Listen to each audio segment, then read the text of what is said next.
జయశంకర్ భూపాలపల్లి జిల్లా రేగొండ మండలంలోని ప్రాథమిక ఆరోగ్య కేంద్ర ఏఎన్ఎంలను స్థానిక పోలీసులు ముందస్తు అరెస్టు చేశారు.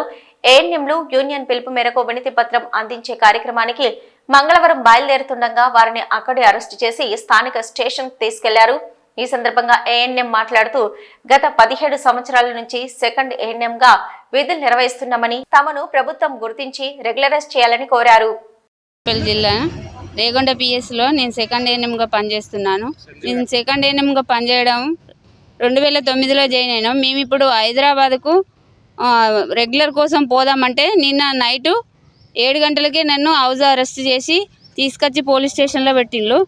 మళ్ళీ ఇప్పుడు మమ్మల్ని వదిలేయలేదు. మేము ముఖ్యమంత్రి గారిని కోరేది ఏం లేదు, మాకు ఎగ్జామ్ రద్దు చేసి మమ్మల్ని రెగ్యులర్ చేయమని కోరినందుకే మమ్మల్ని అందరినీ ఎక్కడక్కడ అరెస్ట్ చేసి పోలీస్ స్టేషన్లో అరెస్ట్ చేసి పెట్టిండ్రు. మేము ముఖ్యమంత్రిని కోరేది ఏం లేదు, ఎగ్జామ్ రద్దు చేసి మమ్మల్ని రెగ్యులరేషన్ చేయమనండి. అలా సాధ్యం కాకుంటే మాకు గ్రాస్ సాలరీ ఇచ్చే అలవెన్స్ అన్ని మాకు ఇవ్వమని కోరుతున్నాము. మేము 15 సంవత్సరాల నుండి కాంట్రాక్ట్ పద్ధతిలో వెట్టి చాకరీ చేస్తున్నాము. దయచేసి మమ్మల్ని రెగ్యులర్ చేయండి సార్. మేము కోరేది ఏం లేదు ఇంతకంటే ఎక్కువ. మమ్మల్ని రెగ్యులర్ చేయండి. ఎగ్జామ్ రాసే శక్తి మా దగ్గర లేదు. మేము కంప్యూటరు ఆన్లైన్ చేయడం కూడా మాకు రాదు. మేము ఎప్పుడో చదువుకున్న తెలుగు మీడియం, ఇప్పుడు ఇంగ్లీష్ మీడియం పిల్లలతోని మేము క్యాచ్ చేయలేకపోతున్నాము. కాబట్టి దయచేసి మీరు మమ్మల్ని రెగ్యులర్ చేయమని కోరుతున్నాము. కాంట్రాక్ట్ వ్యవస్థనే లేకుండా చేస్తా అని చెప్పిండ్రు, కానీ ఇంతవరకు సార్ కూడా మళ్ళీ పోయినరు. సార్ కూడా మాకు ఏం చేయలేదు. 10 సంవత్సరాల పీరియడ్లో కూడా మేము వెట్టి చాకరీ చేసినాం. ఇప్పుడు రేవంత్ రెడ్డి సార్ కూడా ఈ కాంగ్రెస్ ప్రభుత్వం రాకముందు కూడా మేము ఫస్ట్ జాయిన్ అయ్యింది కూడా కాంగ్రెస్ ప్రభుత్వంలో ఉన్నప్పుడే జాయిన్ అయినాం సెకండ్ ఏఎన్ఎంసీగా. అప్పుడు రాజశేఖర రెడ్డి సారు ముఖ్యమంత్రి ఉండే. సారు మాకు కొంచెం జీతం పెంచారు. ఇక రెగ్యులర్ చేస్తాన టైంలో సార్ అట్లా జరిగిపోవడం జరిగింది.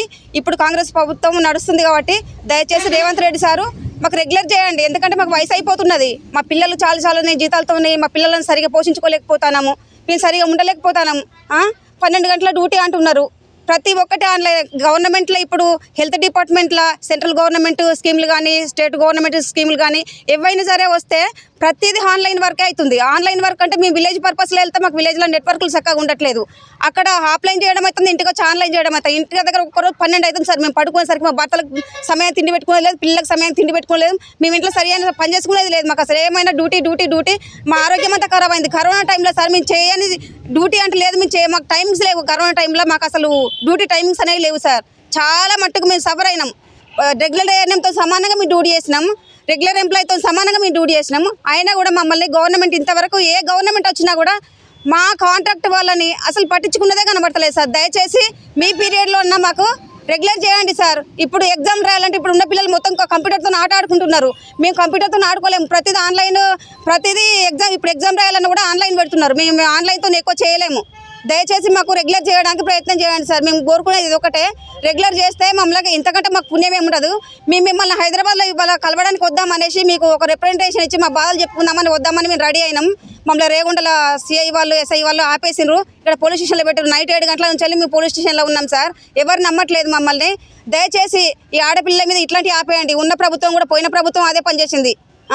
అసలు ఏ మీటింగ్కి వెళ్ళనియలేదు, ఏ చేయనియలేదు మమ్మల్ని. ఇప్పుడు మీ పీరియడ్లో కూడా అట్లా జరగడానికి వీల్లేదు సార్. మీరు అక్కడ అవి కూడా కొట్టారు, ఇక్కడ ఇవి కూడా కొట్టారు. నాకు ఏమైనా ప్రాబ్లం ఉంటే డైరెక్ట్ వచ్చి నన్ను కలవమన్నారు, కానీ మమ్మల్ని కలవంచే పరిస్థితి లేదు సార్. మేము రాలేకపోతున్నాము, మమ్మల్ని రానియట్లేదు. దయచేసి మీరు మాకు రెగ్యులర్ చేయండి. రెగ్యులర్ చేయడం మీకు వల్ల కాదంటారా? మాకు హైకోర్టు తీర్పిచ్చింది, సమాన పనికి సమాన వేతనం అని ఒక తీర్పిచ్చింది కదా. ఆ తీర్పుని మాకు అమలు చేయండి. అమలు చేసి మాకు సమాన పనికి సమాన వేతనం ఇచ్చి మాకు రావాల్సిన అలవెన్స్లు మొత్తం ఇవ్వండి సార్. రెగ్యులర్ ఎంప్లాయీస్కి అయితే ఏవైతే అలవెన్స్లు ఇస్తున్నారో మాకు ఆ అలవెన్స్లను ఇవ్వండి దయచేసి. ఇట్లానే చేయండి సార్. మీ పీరియడ్లో ఉన్న మాకు ఇదొక సాయం చేసి పుణ్యం కట్టుకోండి సార్. మేము ఇప్పుడు 17 సంవత్సరాల నుంచి చాలా ఇబ్బంది పడుతున్నాం సార్. దయచేసి మీరు మాకు పని చేయాలి. మాకు ఈ కాంట్రాక్ట్లో ఉన్న 17 సంవత్సరాల నుంచి చేస్తున్న వాళ్ళకన్నా చేయండి సార్ ప్లీజ్. దయచేసి 5 సంవత్సరాలు చేస్తేనే రెగ్యులర్ చేస్తామన్నారు కాంట్రాక్ట్ వ్యవస్థలో. ఇప్పుడు మేము 15 సంవత్సరాల నుంచి చేస్తున్నాం సార్. చాలా కష్టపడుతున్నాం. నేనంటే నేనే అని కాదు, ఒక్కొక్కరికి 50 సంవత్సరాలు చిల్లర ఉండాలి ఉన్నారు సార్. దయచేసి మా సెకండ్ ఏఎన్ఎంలలో మీరు దయచేసి రెగ్యులర్ చేయండి సార్. ఇంతకంటే మేమేం కోరుకోము. మేమేమి పెద్ద అవేం అడగట్లేదు కదా సార్. మా గొంతమ్మ కోరికలు ఏం కోరట్లేదు. ఉద్యోగం రెగ్యులర్ చేయమని అడుగుతున్నాం సార్. రేవంత్ రెడ్డి సార్ ఖచ్చితంగా చేయండి. మీరు మీ పీరియడ్లో మాకు ఖచ్చితంగా చేయండి సార్ ప్లీజ్ సార్.